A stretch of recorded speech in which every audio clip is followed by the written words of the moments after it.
Welcome to the Whole Athlete Podcast, where we focus on discussing topics to help you become a fat burner, optimize health, and improve performance in life and sports. Transform the whole you from the inside out with the holistic method.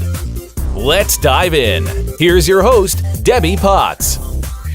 Hey guys, it's Debbie, and I have Dr. Dan Engle on the line today, and he's going to help us figure out how to prevent trauma from hitting our head on the ground, if falling off your bike, or as I did, hitting my head on my trunk door. And thanks for coming on the show today to help us create a little more awareness of the topic of concussions for athletes. You're welcome, Debbie. It's good to be with you today. So tell us a little bit about your education, your background, and how you got into more specializing in this area. Yeah, happy to dive into that. My background is in psychiatry and neurology, and I went into medicine just kind of happenstance. Actually, I played competitive soccer for about 20 years, went to college to play soccer, didn't really have any idea what I wanted to do after soccer. There was like no life after soccer. And then halfway through my degree, my advisor asked me what I was going to do with my chemistry degree, and I said, yeah, I don't really know. And he actually got me into medicine. And I thought I was going to go into surgery or ER medicine because I was always finding myself in the emergency department with a variety of different conditions and experiences and concussions, and had a half a dozen concussions. And those guys back then and the general medical establishment even now doesn't really know how to address concussions. Kind of like, oh shit, you have a concussion, go home, get some rest, we hope it gets better. Yeah. We have great diagnostics, but we have lousy therapeutics. And that was really surprising to me. And 2 weeks before medical school, I dove off a pier and landed on my crown and broke my neck. Oh, ouch. And that kind of woke me up. And I spent the first 3 months of medical school in a halo screwed into my skull. Oh. And it started getting me really interested about the neuroscience of neurological recovery, and started getting into the lab and just putting a whole lot of time and energy into understanding what are the rehabilitative therapeutics that really help the brain get back online after it's been knocked. And, I'm a big fan of leading and living our lives in the way that bring us the most joy. Mm-hmm. Ideally, that it also includes the least amount of risk. And my last concussion happened when I got turned upside down in a snowboard park, put an 8-inch crack in the back of my helmet, and started having really bad post-concussive syndrome. That was about 15 years ago. And I still snowboard. And I was just in Steamboat a couple of weeks ago and charging it pretty hard. And I love the trees. And I make sure that I do my best due diligence to do as much as I can to mitigate the risk in my environment that I'm going to have another injury. Yeah. But then sure enough, last run of the day, I had just cooked it all day long. I'd ridden through lunch, so I was a little already low blood sugar. And not even a few hundred yards from the parking lot. And I caught my back heel edge and just smacked the back of my head again. And it was one of those things where it was another reminder to just be spatially aware. Don't let down my guard until my deck is off of my boots and I'm walking back to the car. So there's this constant toggle. There's this constant balance. Like biking is not a completely benign activity. And it's usually not yourself. I rode a motorcycle for years, and it's not my, yes, there were times when I wasn't, always safely obeying the traffic laws or even the speed limits, but it's not so much my ability to pay attention on the road that made me sell my last bike. It was my concern about people texting and doing stupid, silly things while they're driving. Yeah. And so there are things that we have to do to try and mitigate the risks in the environment, but still do the things that bring us as much passion and joy and longevity as possible. Head injuries are getting more and more press because there's more and more understanding about the long-term ramifications. Yeah, someone just told me that. I was saying we're doing this podcast today, and I was asking people's questions because I own a fitness studio and I have clients with kids that get a lot of concussions in sports. And one of my college clients was just there saying that, it's big in the news with football players. And of course, they get concussions every week, probably someone does, and treatment and the depression and different mental side effects you get over time. Yeah, it can be a really hard slog. We work with a lot of veterans. I medically direct a center in Denver called Revive Treatment Center. And our specialization is in concussion recovery, stroke recovery, TBI, or traumatic brain injury recovery.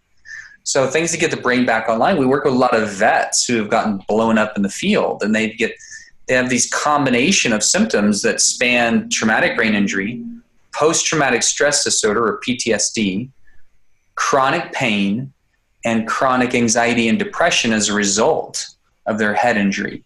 And that's a combination of physiologic factors, what's happened in the brain after the injury itself, and psychologic factors. Mm-hmm. Because it's really frustrating to get your brain bonked, and now you can't function as well. It's hard to track. It's hard to be objectively aware of how much your symptoms are even causing severity or complications. And it's a lot of executive functions that we just take for granted. So the symptoms of post-concussive syndrome are oftentimes the same executive functions that have been negatively impacted. So that means problems with attention, focus, concentration, mood, sleep, initiation, shifting sets or going from one task to another and then back to the original task, being able to consolidate new information into long-term working memory. All these things can easily go offline. And then you've got headaches, light, noise, and sound sensitivity, problems with the speed at which life used to run that I was just like comfortable with. Now I might need things slowed down quite a bit. The amount of information just feels overwhelming or overloading to my circuits because my circuits are now raw. They're fragile. And so it's our opportunity, particularly in the immediate stages of post-concussive syndrome, is to just give people a lot of time, patience, compassion, be easy with yourself, be okay that things need to be a little slower for a while. It's kind of like a broken bone. A lot of the veterans that we work with would say they would rather have a part of their body blown off than their head blown up. Because you can't see it. And people think you should just be able to like lick your wounds, get over it, or you're faking it in some kind of capacity. Well, so you're talking about symptoms. That was my first question. What are some common symptoms? And then we'll dive into treatments.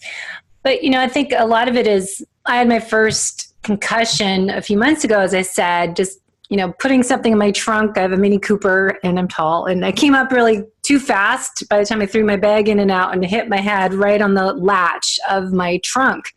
Wow. It was in the morning and dark outside, and I just felt my head, it was bleeding, and I was by myself. My husband was gone. So I'm like, I got to get to work. So I just drove to work, and I didn't notice I had anything but, a cut on my head until later that day. I was going to go for a run with a client, and I realized I kind of feel foggy. And so that I started all these different symptoms. So I think a lot of times, first of all, we might not even know that we got a concussion because I've fallen off my bike, as I said, 3 bad crashes over 20 years. And even though people think it happens all the time, it's really spread out over 20 years. I've had hit my head a couple times and I didn't feel any symptoms. So what I was saying in my intro, that I had a cranial sacral treatment and she could tell I've had past trauma on my head. So with that, how do you know sometimes you're not aware that you even have a concussion? And then we'll kind of move into treatment. Yeah, it's another good question, because even the medical establishment, many people still wrongly identify concussion as the requirement to lose consciousness. 20 years ago, when I was in my neurological training, that was just a given. And it's not true at all. Many people actually can have a concussion without even hitting their head. Like in a whiplash injury, if you're seat belted in and you're going 35 miles an hour to stop within 5 or 10 feet, that's a massive deceleration of your brain in your cranial vault or in your skull cavity. And that acceleration, acceleration, or deceleration injury, it can cause what's called axonal shearing. And so the neurons have axons and dendrites, they're connections on either sides.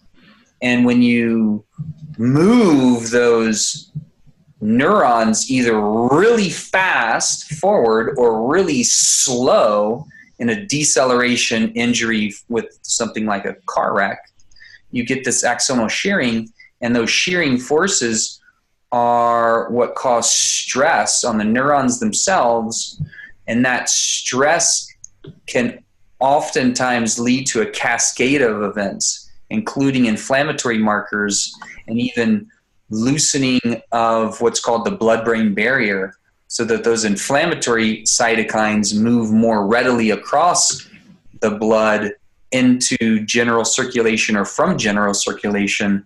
And now you have this influx of a lot of inflammatory load into the brain, and then the brain essentially becomes more inflamed, and as a result you get those symptoms of light, noise, sound sensitivity, because the brain's now a bit more quote-unquote raw.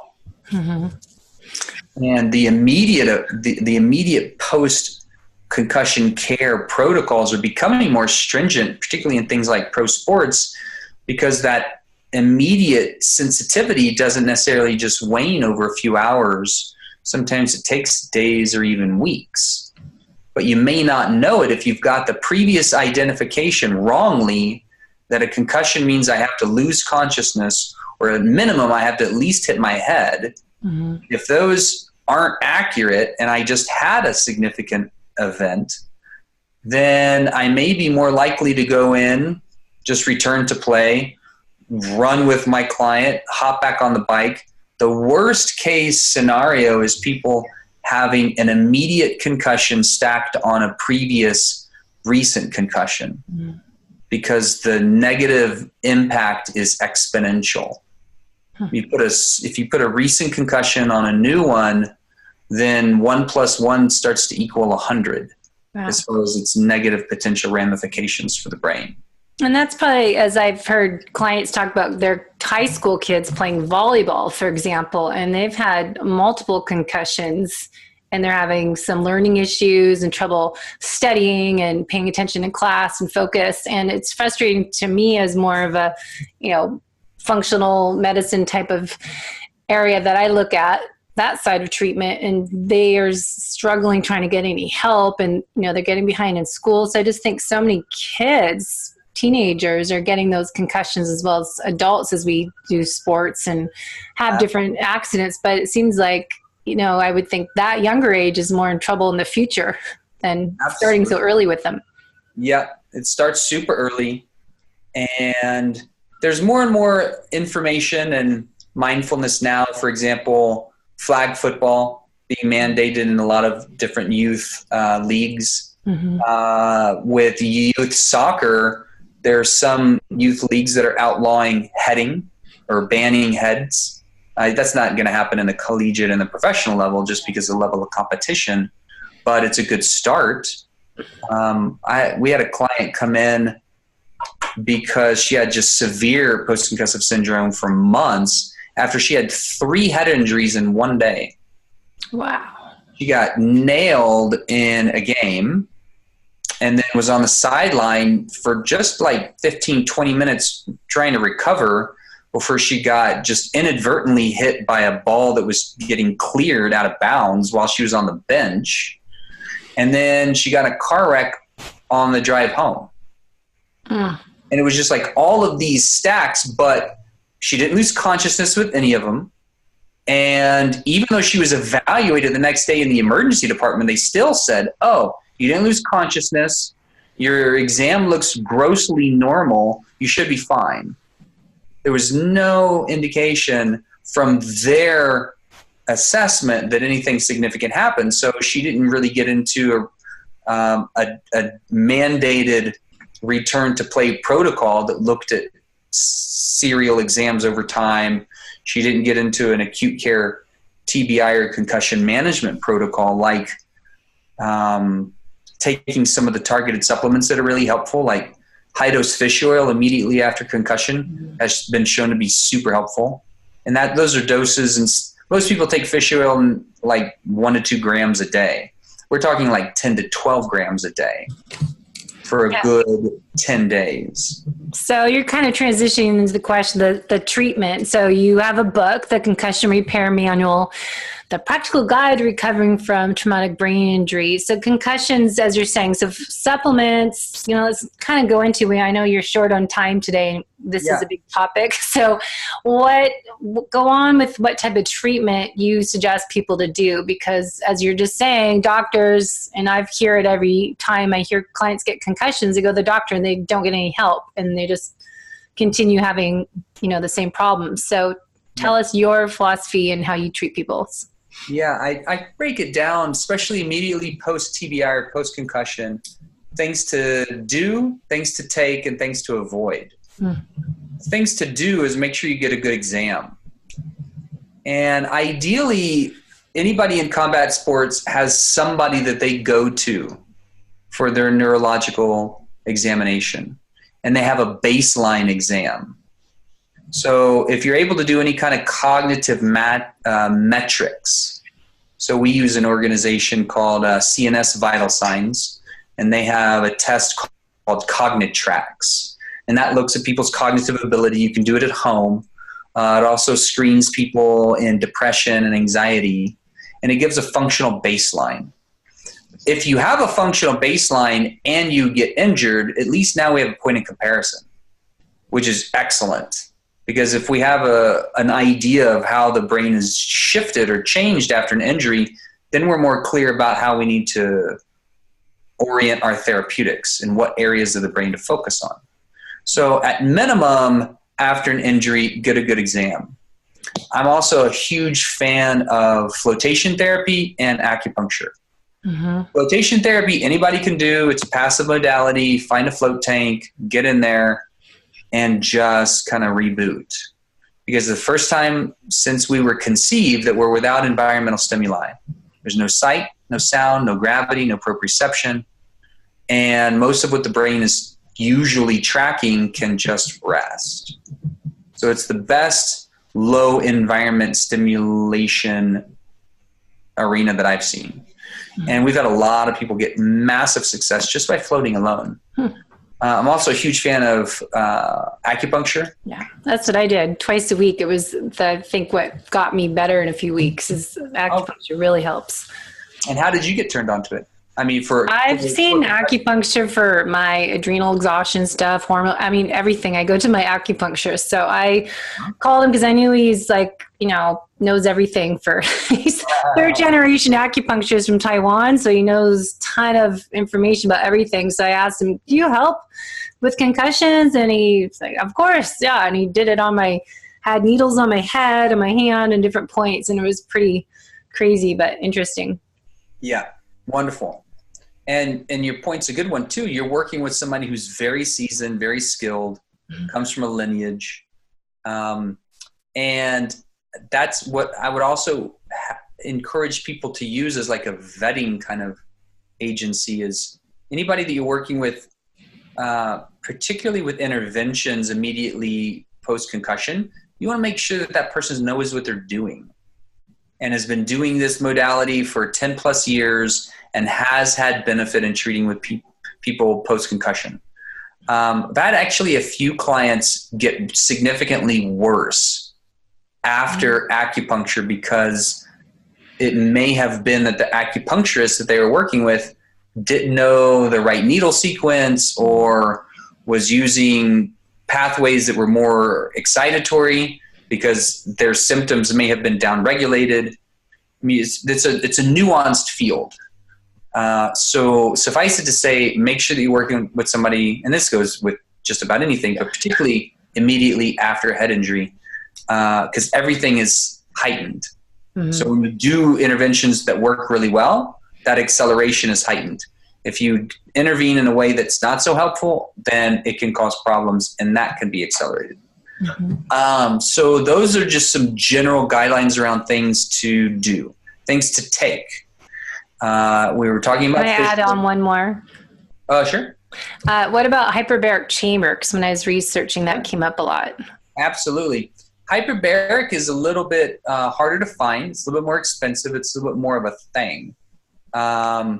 And hyperbaric's extraordinarily beneficial immediately post TBI. Now, there's soft shells versus hard shells. So if I'm working with pro athletes that are healing from concussion and they're in high combat sports, hockey, football, fighters, I'll usually have them get a soft shell at home because we want to both rehabilitate their nervous system as best we can, but we also want to improve its ability towards neuroprotection. And hyperbaric oxygen can do that. Does both, actually. Serves as a neuroprotectant and as a neuroreparative agent. So people can lease soft shell chambers at home, especially if they have a hard time finding one in their local arena. And OxyHealth is a company that will lease to people for home use. And there's some different studies around the right number of treatments, the necessary baseline minimum valuable product, so to speak, or the number of treatments used for acute TBI recovery. The numbers are usually between 20 and 40, and so it gets a little bit on the spendy side. That being said, there are very few things that stimulate stem cells as effectively as hyperbaric oxygen for neuro repair and neuroregeneration. So I'm a huge fan. There's very few side effects or downsides. The only thing that I've noticed is when I was doing hard shell dives twice a day, it caused a little bit too much oxidative stress. So the usual number of treatments or dives per week is like 2 to 3. Definitely different than 2 to 3 a day. But you know, when I'm putting myself in the lab, I want to know not only how well things work, but how quickly can we push the envelope? Because I'm oftentimes working with athletes like yourself that want to get back on the back of the bike in the ring as quick as they can. And so everything has its sweet spot. If you use too little, there's no effect. If you use too much, it becomes toxic. Oxygen is the same. That's funny. I always say that in my book and blogs is more is not better. Too much is toxic. Too little can cause deficiencies. Finding that Goldilocks effect of how much is your body's right amount that you can tolerate. Exactly. Yeah. So supplements, you were getting into, you're saying fish oils, 10 to 12 grams. Yeah, fish oil, 10 to 12 grams. You really need to know fish oil is not one of those supplements that you want to go skimpy at. I just had that conversation with someone. Yeah, you don't want to mess with bad fish oils. No. Rancid oil is worse than no oil. Yeah. Right? And so it's important to know your manufacturers, where it comes from. Is it clean? Because a lot of oils hold toxicity, including heavy metals. The two companies that are usually regarded as the safest and best on the over-the-counter are Nordic Naturals, number 1, and Carlson's, number 2. Mm-hmm. And that's an acute care protocol, 10 to 12 grams. This comes from Mike Lewis's work. He's an expert in fish oil for brain recovery. And he uses even up to 12 to 16 grams a day. It really depends on the level of severity of the symptoms. I found 10 to 12 to be pretty good for the vast majority of people. Occasionally we would use more, but that's still only for 2-week period, plus or minus. CBD oil, I'm a huge fan of. Yeah, non-psychoactive version of medical marijuana. Living here in Colorado, we have access to recreational medical marijuana, so it's easy to get. CBD is legal, all 50 states. It's great to have a little bit of THC in there because it potentiates the CBD even further. And if people do use CBD, you want a whole plant extract versus CBD isolate, because you want all the components and constituents of the plant material in there. Usual dose. The one thing I like about CBD is a wide dose range. Some people will get benefit at 10 milligrams, and some people will use up to 200. And there's very little side effects. So usual therapeutic dose is 20 to 30 milligrams 3 times a day. Wow. Yeah. We have a company that I'm interviewing podcast with, iCore. They're out of Boulder, I think, somewhere in Colorado. They kind of specialize in CBD for athletes. Oh, cool. I haven't heard of them. I'm in Boulder. Yeah. Everyone's in Boulder I talk to. And IKOR. Just look them up. Okay. I will. So fish oil, CBD. What else you've got? I'm a big fan of curcumin. Yep. Right, because it's just such a good anti-inflammatory. It's potentiated when you have black pepper with it. Yeah. And I tend to like liposomals because the delivery system is better. It just gets into the blood-brain barrier across the membranes a lot easier. And so you would use it and just let it soak into your mouth a good 60 to 90 seconds before you swallow. And then there's a variety of other things, lithium orotate, melatonin, magnesium glycinate, or threonate, all of those for different indications. Lithium is just really good at helping to modulate the nervous system firing. Magnesium is good to help an inflamed or an overly activated nervous system, particularly if people need support going to sleep, as well as melatonin, which is a prohormone. Vitamin D is super helpful because it's a prohormone, helps thyroid function. It's also an anti-inflammatory agent, and it's protective against 60 different forms of cancer.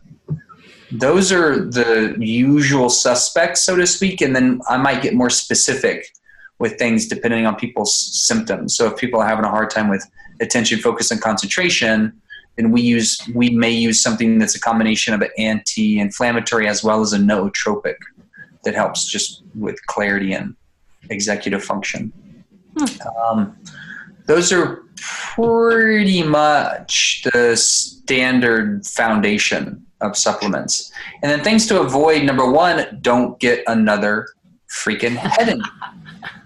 I know that's a hard part because we're all mostly the type A busybody people that don't know how to sit still and just not exercise or not move around. But you can do walking, but don't go play your sport again until you're feeling better. Right. Yeah. Maybe don't hop on the slack line or get on a single track going. Stay close to the ground. Yes. Stay close to the ground. Just be easy with it. Life's still going to be there. You're not going to significantly drop off performance points in only a couple of weeks, but just make sure that when you get back into it, wear a helmet, be super visually and environmentally spatially aware. Most of our clients get really significantly re-triggered even with the slightest re-injury because of something in the environment they weren't paying attention to. So just bonking the side of your head on the cabinet can be a really big trigger. So it requires even more mindfulness, particularly in the first 2 to 3 weeks while the neurology is still just settling down. And then other things to avoid: sugar, horrible for the brain. Mm-hmm. Alcohol, horrible for the brain. Coffee and nicotine are actually good for the brain, but they just have other side effects. Coffee is hard on your adrenals and it causes acidity. Nicotine's usually laced with a lot of carcinogens just because of the way that cigarette industry is really mindful about stimulating people's addiction. But there's a reason that the classic kind of creatives smoke a lot of cigarettes and drink a lot of coffee because they turn your brain back on. Mm-hmm. So I'm okay with certain things as far as being brain agents as long as we're mitigating their side effects. But the biggest 2 things to stay away from are alcohol and sugar, alcohol being a sugar. And then the complement to that is going on a ketone or ketogenic diet, or at least towards a ketogenic diet, low carbohydrate diet during a recovery phase. Yeah, because help the brain health. Yeah. Mm-hmm. I think that's important information that people need to know about, because as I had my concussion a few months ago, it's scary feeling that I could feel my brain was inflamed, and I could feel this like encasement swollen and shaking in there if I tried any squats or too much movement too soon. I'm like, oh no, I'm not ready yet.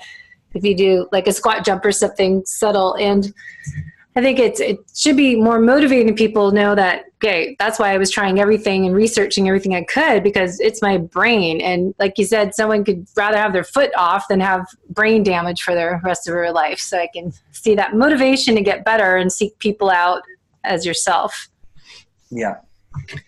So where people can find you, you've got the website and the repair manual. You have the concussion repair manual for sale, and then coaching. You have worksheets, resources on your website. Yeah, I wanted to make the website available for people, particularly if they download their activity sheets, to make the textbook more of a workbook and make it implementable. So that is concussionrepairmanual.com. Our clinic is revivecenters.com. My own personal site is drdaningle.com. And then my involvement in more of the integrative and transformational medicine arena is fullspectrummedicine.com. And then are you speaking at any conferences? I know there's a ton each year now, and especially with keto and athlete metabolic performance and all that. What's your schedule for 2019? I do have a pretty full schedule for 2019. I don't know it actually as well as my team does. So look at the media resources, probably link on their website. Yeah, that may have, I don't know if we've updated that for the full 2019 calendar, but there are a fair bit of things coming up. And more and more locally too, just because we want to pulse our local Boulder, Denver community with a lot of these resources, and to support other communities in doing the same, creating the grassroots movement and awareness of brain recovery technology and science, and what are the resources available. Good. Well, thank you so much for making time for us today to help give some information out for concussions, because as we know, athletes get them a lot, and people's kids are playing volleyball, soccer, and football, and all the sorts of sports. It's not just for triathletes and people out there. I find it just daily activities are dangerous, like putting something in your car. It's like just knocking your head. So thank you so much for your time today and getting this information out. You guys make sure you go to his website and get some articles and his book on there, A Concussion Repair Manual, as you don't want to mess with your brain. Awesome, Debbie. Great to be with you today. Take good care. Thank you. Thanks for listening to the Whole Athlete Podcast. If you have any questions, feedback, or topic suggestions, let us know on Facebook or at wholeathletepodcast.com. You can help us continue and grow by leaving a review on iTunes. Thanks again, and see you next time.